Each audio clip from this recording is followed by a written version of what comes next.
Hello everyone, welcome to kitchen and much more. आज मी जी recipe बनवणार आहे तिला वेगवेगळ्या ठिकाणी वेगवेगळी अशी नावे आहेत। गुजरातमध्ये याला पात्रा बोलतात, महाराष्ट्रामध्ये आळूवडी असं बोलतात, कर्नाटकामध्ये याला पत्रोडू असं बोलतात। तुम्ही याला काय बोलता मला कमेंट बॉक्समध्ये नक्की सांगा। चला तर मग रेसिपीला सुरुवात करूयात। इथे मी 6 आळूची पानं घेतली आहेत। आळूवडीसाठी पानं चांगली कशी ओळखायची ते मी तुम्हाला सांगते। आळूवडीसाठी इथे आपण हिरवं देठ असणारी पानं नाही घ्यायची। देठाचा रंग हा काळसर असायला हवा। आळूवडी बनवण्यासाठी सुरुवातीला हे देठ कापून घ्यायचं। पानामध्ये जिथं जिथं देठ थोडं जाड आहे ते हळूच कट करून घ्यायचं। छोट्या सुरीने हे तुम्ही कट करून घेऊ शकता, कारण असं केलं नाही तर आळूवडी रोल करताना आपली आळूवडी व्यवस्थित रोल नाही होणार। पानामध्ये जिथं जिथं देठ जाड आहे तिथं तिथं ते सुरीच्या साहाय्याने कट करून घ्या। मोठी देठ कापून घेतल्यानंतर या पानामध्ये ज्या उरलेल्या शिरा आहेत त्या शिरांवरून आपण लाटणं फिरवून घ्यायचं। हळुवारपणे लाटणं संपूर्ण पानावर फिरवायचं।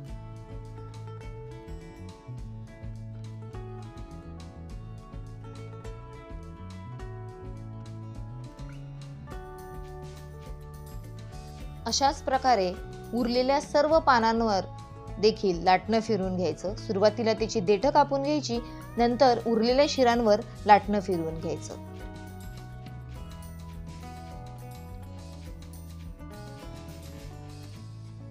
आता आळूवडीसाठी लागणारं बॅटर तयार करून घेऊयात। यासाठी एका बाउलमध्ये 1 कप बेसन पीठ घ्यायचं,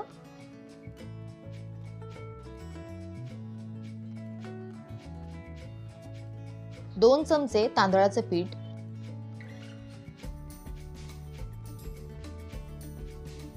1/2 चमचा धना पावडर, 1/2 चमचा जिरा पावडर,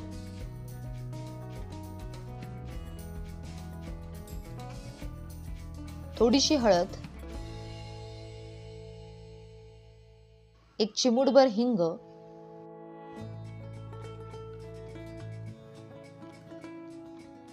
गरजेनुसार मीठ,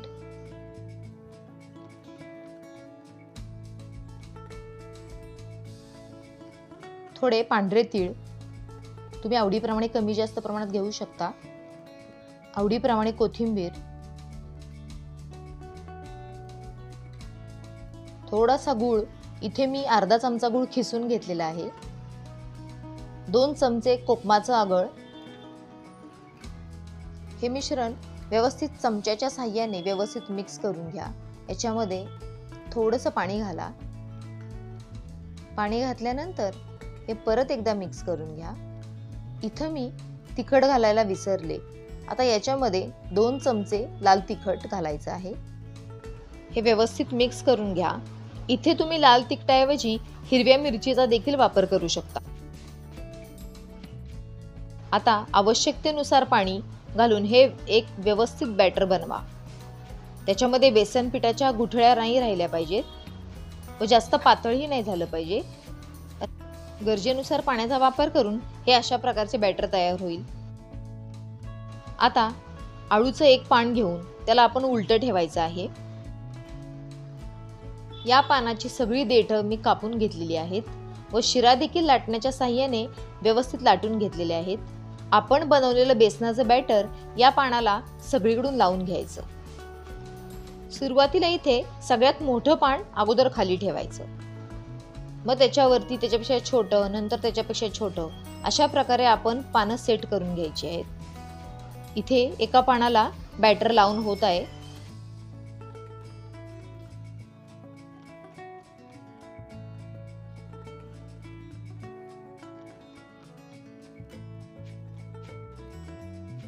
तुम्ही पाहताय एका पानाला बॅटर लावून पूर्ण झालेलं आहे।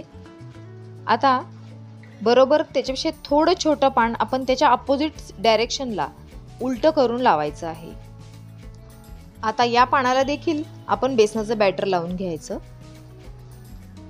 बॅटरची कन्सिस्टन्सी जास्त पातळ नाही ठेवायची,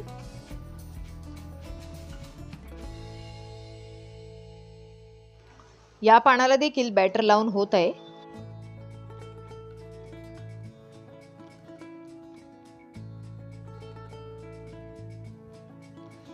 याच्यानंतर आता तिसरं पान आपण त्याच्या विरुद्ध दिशेने ठेवायचं. त्याला देखील बेसनाचं बॅटर व्यवस्थित लावून घ्यायचं. तुम्ही पाहताय मी कशा प्रकारे लावतीये. अशा प्रकारे सर्व पानाला बेसनाचं बॅटर लावून घ्यायचं. आता हे चौथं पान देखील मी लावलेलं आहे. त्याला देखील मी आता बेसनाचं बॅटर लावून घेत आहे.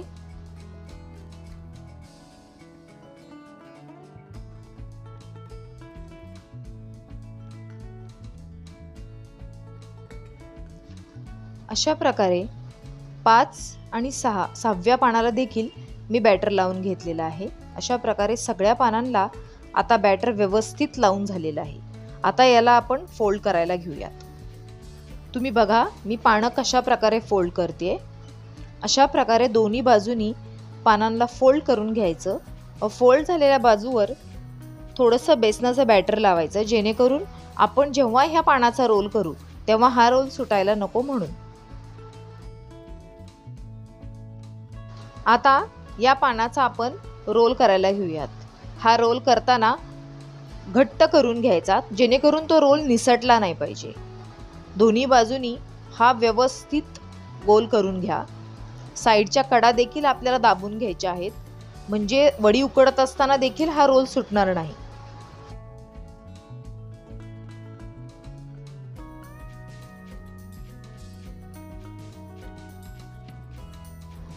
अशा प्रकारे इथे आळू पानाचा रोल तयार झालेला आहे. या रोलला वरून थोडं बेसनाचं बॅटर देखील लावून घ्यायचं.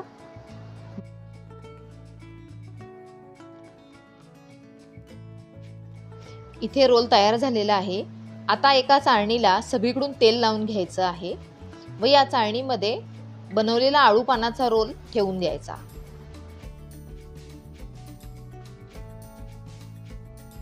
व खालच्या बाजूला देखील थोडंसं बेसन पीठ लावून घ्यायचं. हे करत असताना एका पातेल्यामध्ये मी पाणी गरम करायला ठेवलेलं आहे. हे पाणी पूर्ण गरम झाल्यानंतर या पातेल्यामध्ये आपण ही चाळणी ठेवून द्यायची आहे, ज्याच्यामध्ये आपण आळू पानाचे रोल बनवून ठेवलेले आहेत. इथे एक महत्त्वाची गोष्ट लक्षात ठेवायची की चाळणी त्या पातेल्यावर ठेवण्यापूर्वी पातेल्यातलं पाणी हे व्यवस्थित गरम असायला हवं, नाहीतर आळू वडी उकडायला खूप वेळ जातो. इथे आळू वडी उकडताना आपल्या गॅसची फ्लेम ही मध्यम असायला हवी. आळू वडी उकडायला साधारण 20 मिनिटं तरी लागतातच. 20 मिनिट झालेले आहेत. 20 मिनिटानंतर आळू वडी पूर्णपणे तयार झालेली आहे. आतून पूर्णपणे शिजली की नाही हे ओळखण्यासाठी आपण चाकू किंवा टूथपिक याच्यामध्ये खोचून बघायचं. ते पूर्णपणे जर त्याचा नाईफ क्लिअर आला तर समजून जायचं की आळू वडी आतून देखील पूर्णपणे शिजलेली आहे. आता तयार आळू वडी पूर्णपणे थंड करून घ्यायची.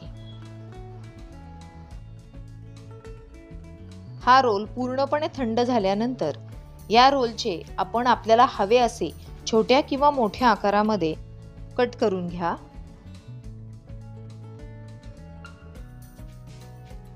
तुम्ही पाहताय मी कशा प्रकारे कट करते.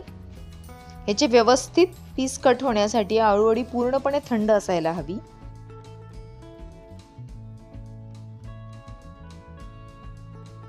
बघा तुम्हाला हवी अशी तुम्ही याची जाडी कमी जास्त प्रमाणात करू शकता. अशा प्रकारे उरलेल्या आळू वडीचे देखील मी पीसेस कट करून घेत आहे.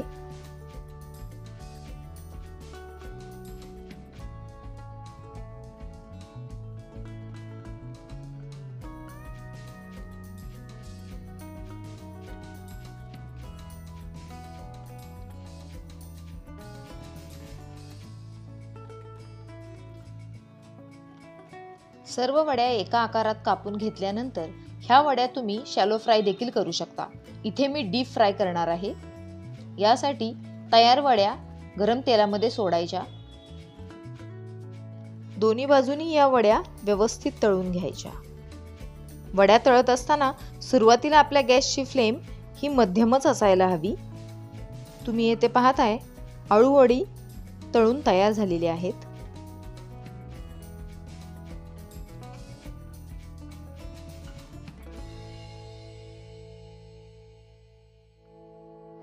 अशा प्रकारे मी उरलेल्या आळू वड्या देखील तळून घेते.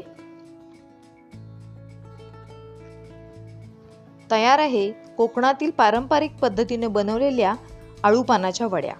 अतिशय सोप्या पद्धतीने बनवलेल्या आहेत. याच्यावर थोडेसे भाजलेले पांढरे तीळ टाकूयात. तुम्हाला आवडत असेल तर थोडं ओल्या नारळाचा चव देखील टाकून तुम्ही याला गार्निश करू शकता.